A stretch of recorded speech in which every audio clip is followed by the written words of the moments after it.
Welcome back, Highlanders, to the second and final lecture video for Chapter 12. This is a relatively short chapter, so we only have two lecture videos for this particular chapter. But we're going to continue talking about the Keynesian versus classical debate. Remember that in our very first lecture video for this chapter, we were talking about this Keynesian idea of using this expansionary fiscal policy or purposely running these budget deficits by increasing government spending and cutting taxes as an effort to pull us out of a recession. And then we talked about the classical rebuttal to why that might not work out as well as we originally thought, because the whole crowding out process. And then we had this third school of thought, the new classical economists, come along and say that this expansionary fiscal policy won't work out for a different reason, and we call it the Ricardian equivalence. So that was kind of one of the rebuttals against this idea of using this expansionary fiscal policy. Now, another Keynesian argument that we're going to start to refute here, or at least take a look at the opposition to that argument, is that Keynesian economists will always argue that it's all right to allow the government to run budget deficits during recessions because we can run a budget surplus during expansions to pay for the deficit, and so the country will not amass a lot of debt. Right. So remember, the idea behind this Keynesian prescription is to use that counter-cyclical fiscal policy to run the expansionary fiscal policy that causes those budget deficits during a recession or those bad times to help pull the economy up and get back to full employment. And it's okay to run those deficits during the bad times because during the good times, when we're in expansion, we can run a budget surplus by increasing those taxes and lowering that government spending. And we can use the surpluses that we run during the good times to pay for the deficits that we run during the bad times, so that over a large number of years, it'll all kind of even out and we won't be in a huge amount of debt. So that's the Keynesian idea. However, classical economists say, it could work that way, but maybe not. In fact, evidence has shown that it really hasn't. And as we've said many times before in this class, good economics isn't necessarily good politics, and good politics isn't necessarily good economics. So another problem with fiscal policy, or the idea of using discretionary fiscal policy to help control these economic fluctuations, is that politicians have a tendency to overuse expansionary policy even when it's not called for. In other words, expansionary fiscal policy, where you increase government spending or give people more money and or cut their taxes, is stuff that tends to be pretty politically popular. That's something that's probably going to get you reelected, right? Whereas if you were to cut government spending, in other words, give people less money and or raise their taxes, that's something that's going to make you look less politically popular and make you less likely to get elected. So politicians have a tendency to overuse expansionary policy in an effort to get reelected, even when it's not called for, and especially overuse it around election time when they might need to try to boost or stimulate the economy the most. So again, the Keynesian idea is that you're supposed to run these deficits during the recessions and during the recessions only, and then you run surpluses during the expansions to help pay for those deficits you ran during the recessions. And so ideally, if we're going to use Keynes's policy prescription correctly, we should only be running budget deficits during the years in which our economy is in a recession. But it hasn't actually worked out that way. In fact, we've only run 5 budget deficits since, we've only run 5 budget surpluses since 1965. The rest of the years we have run deficits, and we certainly haven't been in recession for all those years. Right? So there's an incentive compatibility problem when it comes to politicians' use of this discretionary fiscal policy. So again, a lot of economists on, say, the classical side might say, hey, the government should have a goal to balance the budget rather than allow them to decide how much of a deficit or surplus they want to run. Because if you allow them to do that, then they're going to lean towards deficit because that's what is the most politically popular option. To show you some data, this is something that's true, and it's true regardless of political party. So again, this is looking at data from 1981 to 2019. This is from MSNBC.com. And we can see that during these years, they have been running budget deficits in all of these years, except for from 1998 to 2001. During that period, under President Clinton, for the most part, we ran budget surpluses, right? Other than that, we tend to be running these budget deficits. So the red bars are when you have a Republican president. The blue bars are when you have a Democratic president. These bars here that are kind of both red and blue are when we have transitioned from a Republican to a Democrat or from a Democrat to a Republican during those years. Right, so as you can see, when we had Republican presidents, which are usually the party that is the more fiscally conservative, you still see these budget deficits.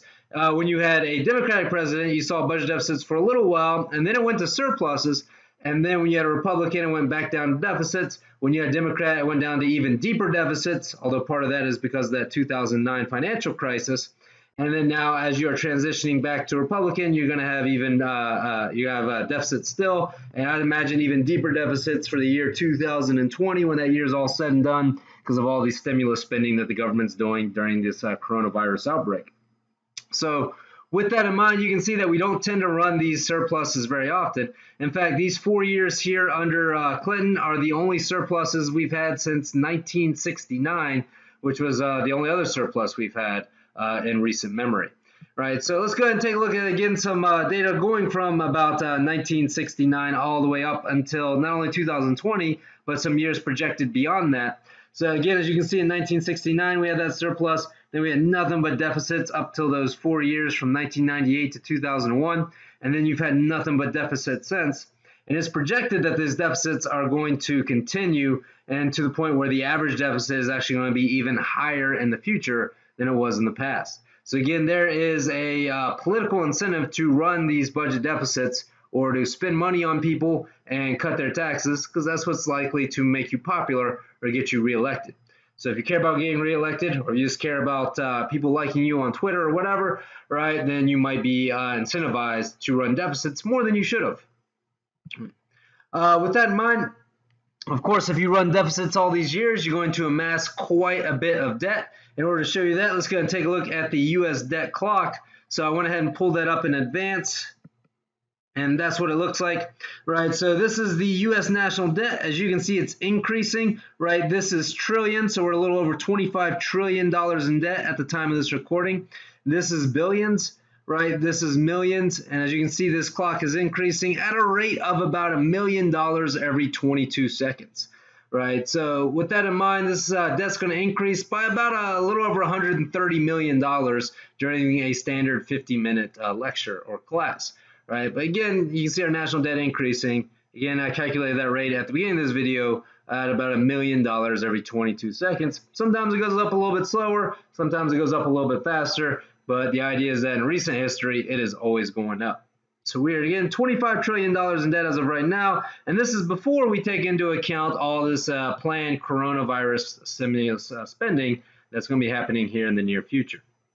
So with that in mind, you can see that this could be a potentially pretty big issue, and again, it's an issue that tends to exist across both political parties here, right? So again, you can see national debt increases whether we've had a Republican president, whether it be the first Bush, a Democratic president. It actually started to level out a little bit there under Clinton, right? And then again, under the second Bush, another Republican, you see it increase. Under President Obama, you see it increase even more. And then under President Trump, it looks like that increase is continuing to exist. This chart's actually a couple years old, which is why it's only at 20 trillion, right? Again, that extra 5 trillion is what's been happening in the last couple of years here. So as you can see, we've had this pretty steady increase over the last 20 years, or a little bit longer than that, over the last maybe 30 years or so in our national debt. Right. So with that in mind, let's watch a couple of video clips here about national debt, whether or not it's a problem, as they can explain it maybe in a more entertaining fashion than I could by myself. So this first one is from CNBC, and it kind of takes a look at this Keynesian perspective, suggesting that it is a good idea to increase our budget deficits during times of recessions, but also talking a little bit about the debt that it could lead to. Let's go ahead and take a look. U.S. debt is ticking up.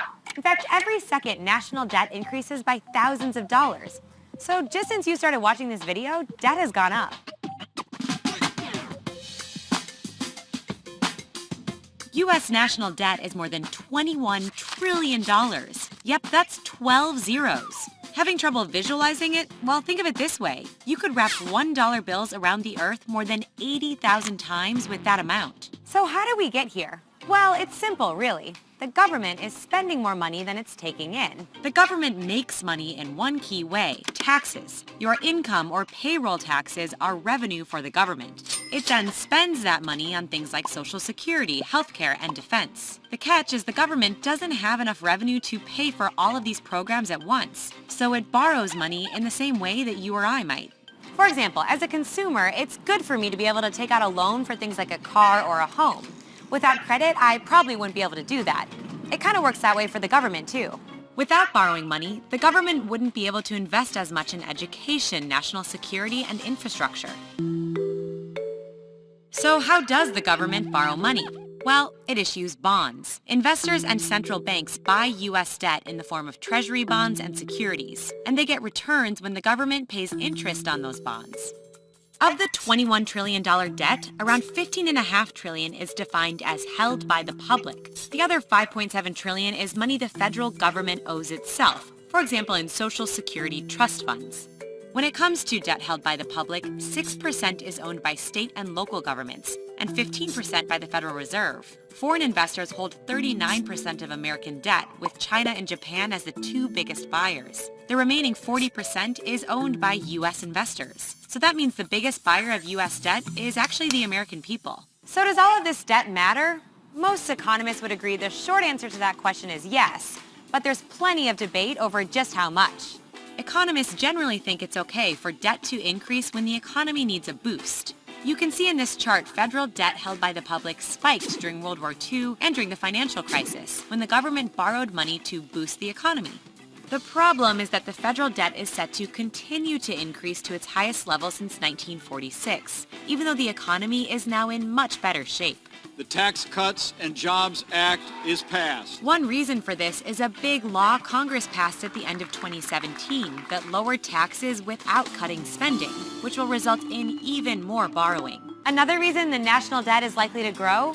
America's population is getting older, and that means the government will need to pay for more programs for its senior citizens. For example, spending will increase on Medicare, Medicaid, and Social Security.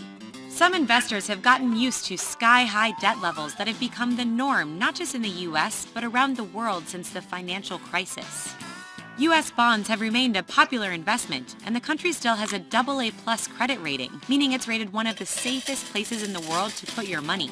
But economists, policymakers, and politicians have warned that a debt crisis is looming, where the U.S. won't be able to pay its bills, or where it's already so deep in debt when the next crisis hits that it can't spend its way out of it. U.S. Director of National Intelligence Dan Coats called the growing debt a dire threat to our economic and national security. In April, the International Monetary Fund warned about record-high global debt levels, and it said the U.S. needs to address solutions for its growing deficit. The fund found that over the next 5 years, the U.S. is the only advanced economy where debt relative to GDP is likely to increase. That's not even the case for Italy or Greece, countries that have notoriously struggled to pay their debts. Some here on Capitol Hill have said the growing debt needs to be addressed now by doing things like raising taxes or cutting spending. But so far, their efforts have fallen short. As Congress kicks the debt can down the road, Wall Street doesn't seem too worried yet. That could change as interest rates go up, meaning the U.S. owes even more to pay off its debt. In fact, just since you've been watching this video, interest on the national debt has increased by more than $1 million. Hey everyone, it's Elizabeth. Thanks so much for watching our video from here in Washington. Be sure to check out more of our CNBC Explains over here. We're also always taking your suggestions for future ideas, so leave those in the comments section, and while you're at it, subscribe to our channel. Bye for now. All right, so that's a video by CNBC taking a look at national debt. Couple things about that video. One is that it was made in 2017. That's why it was talking about a national debt that was closer to 22 trillion rather than the one that's over 25 trillion that we're experiencing today. And all those projections in that video were projections that existed before this COVID-19 outbreak, right? So the video kind of ominously warns that we might not be able to spend our way out of the next crisis, which is what the government is currently trying to do. And again, whether or not they're going to be able to do that in a sustainable way remains to be seen, but it's certainly something to be concerned about when it comes to taking a look at how national debt and our deficit is going to be affected by all the spending that the government is currently trying to do in an effort to pull the economy out of its recession caused by this viral outbreak. So again, when you're looking at a video like this, again, this is a video that's a couple years old, but it kind of already highlights some of the importance of maybe taking care of this national debt issue, or at least addressing it sooner rather than later. With that in mind, let's take a look at another video, one that's even, oh, let me do that. Another video, this one's even a little bit more dire. This one is from Learn Liberty, which is a group that's a little bit more fiscally conservative. And the reason why this video paints an even more dire picture is because it doesn't only take a look at the debt that the government owes now, but it also takes into account the debt that the government's going to owe in the future based off the promises that our government has made to people like future retirees in terms of Social Security. So it doesn't only look at the money that the government currently owes, but it also looks at the money that the government is going to owe in the future based off of its current promises. And when you take a look at that, the number is even more staggering. With that in mind, though, again, this video, just like the last one, was made in 2017, so it's a few years older. I'm going to go ahead and play this one from YouTube because whenever I try to play it from the PowerPoint slide, it tends to lag and skip a little bit. So I'm going to go ahead and play it from here instead. Let's take a look. How far in debt is the U.S. government? Let's put the numbers in perspective. If we stacked up individual $100 bills, $100 million would look like this. If we added up the annual incomes of everyone in the top 1%, they would total about $2 trillion. That's 20,000 pallets of $100 million each. This is the total value of all assets the U.S. government currently owns, about $3 trillion. In 2016, the federal government collected about $3.3 trillion in taxes and spent $4 trillion. The government had to borrow the difference, which brought its total debt at the end of 2016 to almost $20 trillion. For comparison, the annual output of the whole U.S. economy is only $18 trillion. But there's more.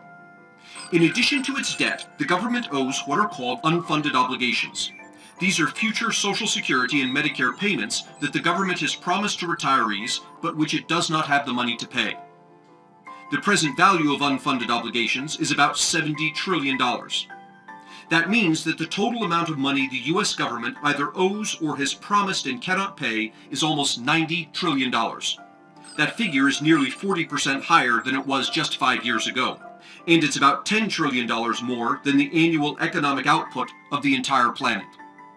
The United States government owes more money than any other government ever in human history. At $20 trillion, the federal debt is so massive that many people don't even understand the words and numbers used to describe the amount. But if we look at the physical size of the dollars comprising the government's debt, we can start to see how extremely serious a problem the debt is. Even when people can visualize the magnitude of the government's debt, they often ask, why does it matter? Why can't the government just keep borrowing? The answer is that it can't, because eventually the debt becomes unsustainable. The federal government has borrowed so much money that it is running out of places to borrow more. Somewhere between now and then, the federal government will run out of financial fuel. When that happens, three things follow. The government could be forced to make significant cuts to public services. The government could be forced to increase taxes. The Federal Reserve could be forced to monetize government spending by printing money. These options are drastic and their consequences would be disastrous. But there is still hope. Our economy won't be large enough to sustain the government we have today for another 5 to 6 years. So one solution is to freeze total government spending for 5 to 6 years to give the economy time to grow large enough to support the government. At the end of those 5 to 6 years, the government would have its first balanced budget in decades. Government spending could then resume growing so long as it did not grow faster than the economy. The government's massive debt would remain, but it would have stopped growing.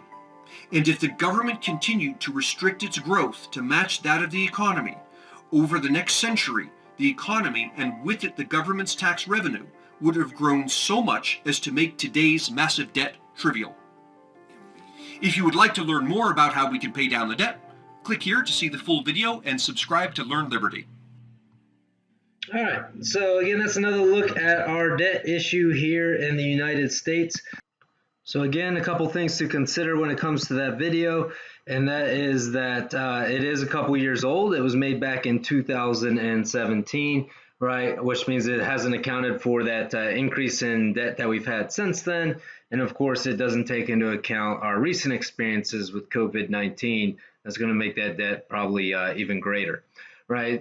So when they're talking about having a freeze on government spending, what they're referring to isn't eliminating all government spending, but just making sure that government spending does not increase past its current level for the next 5 or 6 years as a way to solve this problem, right? So the first video talked about how we might have to raise taxes. This video talked about how we might have to cut spending. Your chances are you're probably going to have to do a little bit of both if you want to get us out of this debt situation that the United States is currently in, right? But again, both of those, cutting spending and raising taxes, are highly politically unpopular. So it's probably not something that you're going to see politicians really push for a whole lot. In particular, it seems like the conservative party is reluctant to raise taxes. They seem to want to lower taxes. It seems like the Liberal Party is reluctant to cut spending. If anything, they want to increase spending even more drastically with programs like maybe universal health care or free college for students going to four-year universities. So with that in mind, again, we got to think seriously about whether or not we can afford these things, including these tax cuts, given the current state of our national debt. Right? But it's all things to consider as we're moving forward here with this debate. Right? So with that in mind, again, what do you think the government should do now that you've heard kind of both sides of the argument, the Keynesian side from Chapter 11 and now the classical side here from Chapter 12? Do you think the government should continue to use expansionary fiscal policy or run budget deficits to try and pull the economy out of recession? Do you think the government should focus on balancing the budget and allow the economy to try to correct itself? Or is it C, you still don't know? Again, if you are like most economists, right, you might be in that C category. But if you chose A, then you are, again, considering yourself more of a Keynesian economist. If you're B, you're considering yourself more of a classical economist.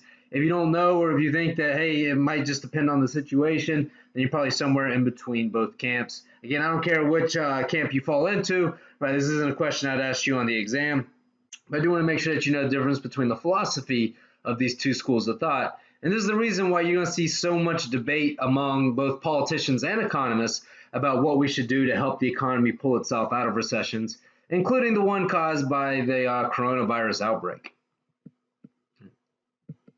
So moving on, this Keynesian versus classical debate is something that kind of rages on even to this day, right? Again, you're going to have economists in both camps arguing for what they believe is the right way to handle these types of recessions that the government is responsible for hopefully helping pull us out of, right? Again, if you're Keynesian, you think it is the government's responsibility and maybe we should use the expansionary fiscal policy. If you're classical, you think maybe the government should focus on balancing that budget or paying down its debt rather than worrying about racking it up even more. There were a couple battle rap videos made where actors played Keynes and Hayek and kind of try to capture not only their personalities but their views in terms of whether or not the government should spend its way out of a recession. With that in mind, I'm not going to make you watch those as part of this lecture video, but if you're interested, the first one is called Fear the Boom and the Bust, and the second one, or the sequel to that video, is called Fight of the Century. I do recommend that if you do watch them, you watch them in this order. Again, they're kind of cheesy, but I do like them and watch them more than I care to admit. If you catch me rolling down the street in my Subaru Outback with the window down and the music blaring, this might be one of the songs you hear coming out of my stereo. It is important to note that this debate is paid most attention to following any major recession. These videos were made following the 2008 financial crisis. I'm curious to see if another video will be made following this recession that is caused by the coronavirus.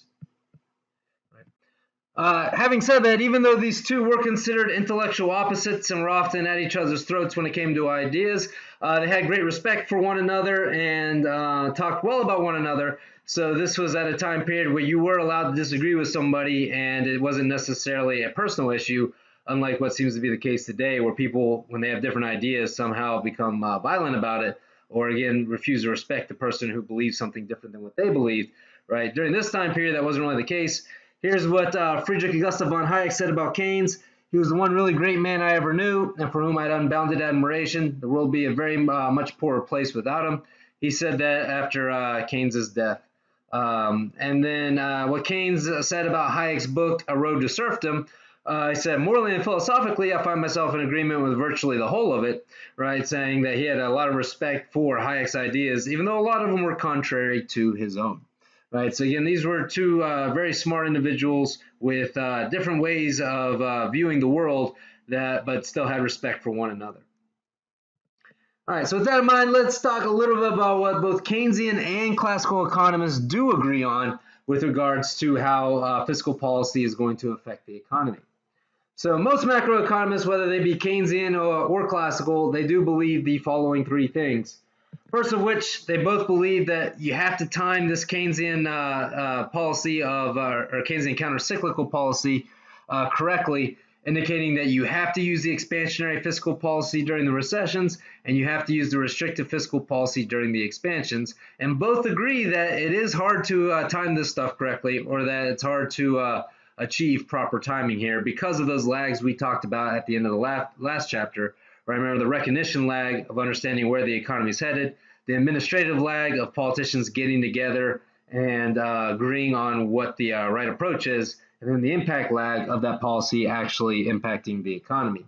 Because of those three lags, it is hard to achieve, and both sides of the argument agree on that. Both sides also realize that automatic stabilizers help redirect the economy. We talked about those at the end of Chapter 11 as well, right? Remember the idea that you're going to collect more in corporate profit taxes, or you're going to collect more in taxes as a result of the progressive income tax system during an expansion, and you're going to collect less automatically during a recession when people are making less money, right? And those things will help redirect those economic fluctuations. Again, both sides agree to that as well. And then both sides also agree that fiscal policy is less potent than originally thought. It's not that the Keynesians ignore the possibility of crowding out or that Ricardian equivalence from happening. They agree that this fiscal policy might not have nearly as big of impact as we originally thought it would. With that in mind, even though they both agree on these three things, they have different views about what to do with regards to pulling the economy out of a recession. So if you're a classical, you might say because timing is crucial and hard to achieve, and because we already have these automatic stabilizers, and because fiscal policy is less potent than we originally thought, maybe we shouldn't use that as a solution to pull ourselves out of a recession. So if you're a classical economist, you believe that because of all these three things, then we shouldn't be using this discretionary fiscal policy. Now, if you're Keynesian, you might say, even though it's hard to time, and even though we have these automatic stabilizers present, and even though fiscal policy is less potent than we originally thought, it's still better to try to pull the economy out of a recession with expansionary fiscal policy than to do nothing at all. So in spite of these three things being true, it might be good to still use this expansionary fiscal policy. In fact, Keynesians might suggest that because of things like crowding out and the Ricardian equivalence, making fiscal policy less potent than we originally thought, that we still need fiscal policy, we just need more of it, right? We need to ramp it up. Right, so the debate is kind of summarized as if like you were to go to a doctor and the doctor gives you a prescription. If that prescription doesn't work, a classical economist would say, let's try something else. If that prescription didn't work, a Keynesian economist would say, we just need to ramp up the dosage. Right, so sometimes that's what Keynesians think is the right answer, given that crowding out and Ricardian equivalence might occur, is that we just need to stimulate spending even more. We need an even bigger dose of this expansionary fiscal policy. Right, so again, they both agree these three things are happening. What makes a classical economist classical is they say because of these three things, we shouldn't be using this discretionary fiscal policy. What makes a Keynesian economist Keynesian is they'll say in spite of these three things, we should still use expansionary fiscal policy because it's better than not doing anything at all. Right. So again, those are the two schools of thought when it comes to how to use fiscal policy with regards to correcting the economy if you don't think it's going to correct itself at all. All right, and that is the end of this chapter. So know what crowding out is and how it occurs. Again, that's the idea that the government has to borrow money in order to run these budget deficits to pull us out of a recession, and that increase in borrowing is going to raise interest rates, which are going to reduce consumption, investment, and net exports. Note the new classical view of fiscal policy is, remember that's the whole idea of the Ricardian equivalence, which says that whenever the government does borrow more money to give people money in terms of, say, stimulus spending, people are going to take that money and just shove it in the bank because they know that those higher future taxes are coming to pay for those deficits that the government is running now. and as a result, the economy won't be stimulated at all. In fact, nothing will change, except for maybe more money stuck in banks. Understand what is meant by the paradox of thrift. That is a Keynesian view that says, yes, if people do save too much, then they're going to have less savings and less total savings in the future, because this increase in savings now is going to result in there being no spending. Without any spending, you're not going to have any production, and you have a bunch of layoffs or people are losing their jobs, giving them less money to both spend and save in the future. Know the perverse political incentives of discretionary fiscal policy. The idea that if you give a government a license to run budget deficits, then they're going to run those budget deficits all the time, whether it be during the good times or the bad times, and that's going to result in a lot of debt. It's pretty hard to argue against that idea, given that we are currently $25 trillion in debt.